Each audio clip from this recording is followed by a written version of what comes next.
Ли Иакокка автомобиль жасаумен айналысты және автокөлік компанияларының кірісін арттыруға көмектесті.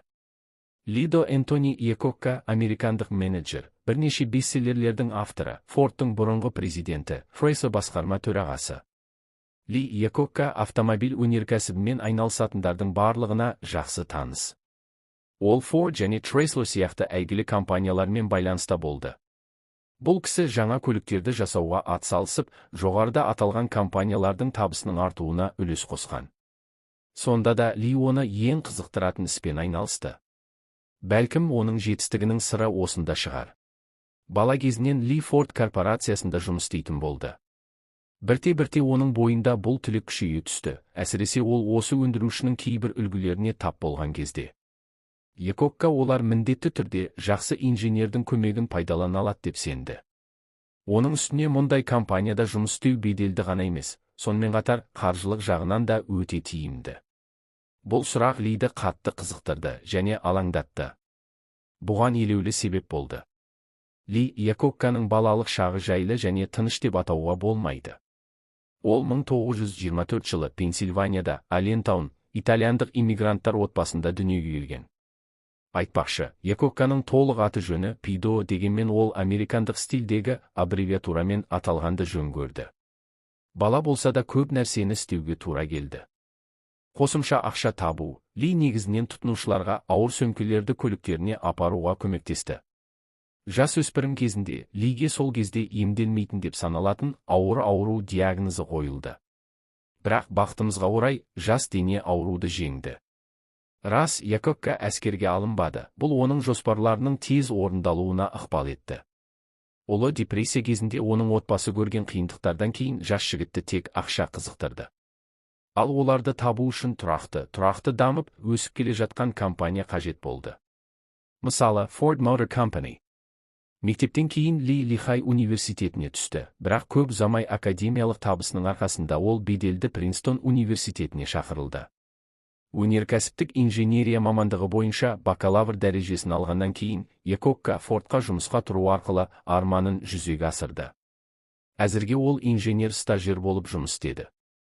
Бірақ бұл жұмыс жас жігітті тез жалықтырды, өйткені ол мұны өзінің шақыруы деп санамаған. Ли оны маркетинг бөліміне ауыстыру үшін басшылықпен келіссөз жүргізе алды. Жағдай біртіндеп жақсара бастады. Иакокка өз бетімен көп жұмыс істеді, адамдарды сендіруді және сауда мәселелерінде дұрыс шешім табуды үйренді. Дәл дарынды сатушы ретінде ол 56-ға 56 бағдарламасын ұсынғанда өзін тамаша көрсетті. Мәселе Фордта болды. 56 моделін айына бар болғаны $56 сатып алуға болады. Бұл сату көлемін айтарлықтай арттырды және Ли үлкен жарнамаға ие болды. Иакокка мансап сатысымен тез көтеріліп, 1970 жылы Ford компаниясының президенті лауазымына ие болды. Ол 1978 жылға дейін болды.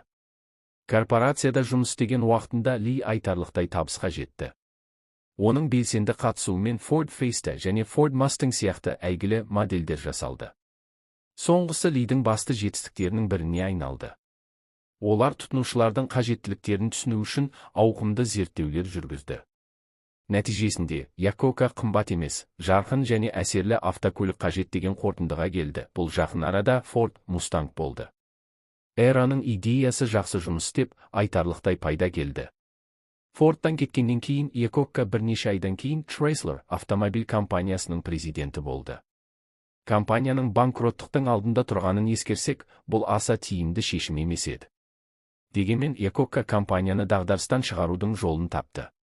Шешендік шеберлігімен көндіру қабілетінің арқасында жақсы мемлекеттік несие алынды. Сонымен қатар, жаңа президент компанияның қаржылық ісін ретке келтіріп, дилерлермен қарым-қатынасты жақсартып, өндірісте ақылға қонымды жұмыс процесін ұйымдастыра алды.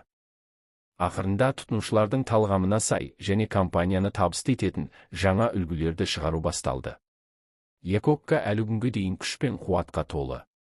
Жыл сайын көптеген оқу орындарына дәріс оқуға шақырылады. Бұл да кәсіпкерге қомақты табыс әкеледі. Өйткені жарты сағатта $50,000 табады. Түскен қаражаттың көп бөлігі қайырымдылыққа және оның бірінші әйелі Мэридің өліміне әкелген қант диабетін зерттеуге жұмсалады. Ли Иакокка белсенді жұмысын жалғастырып, бүгінгі күнге дейін байлығын арттыруда. Ол сондай-ақ бостандық мүсінін қалпына келтіру қорын басқарады.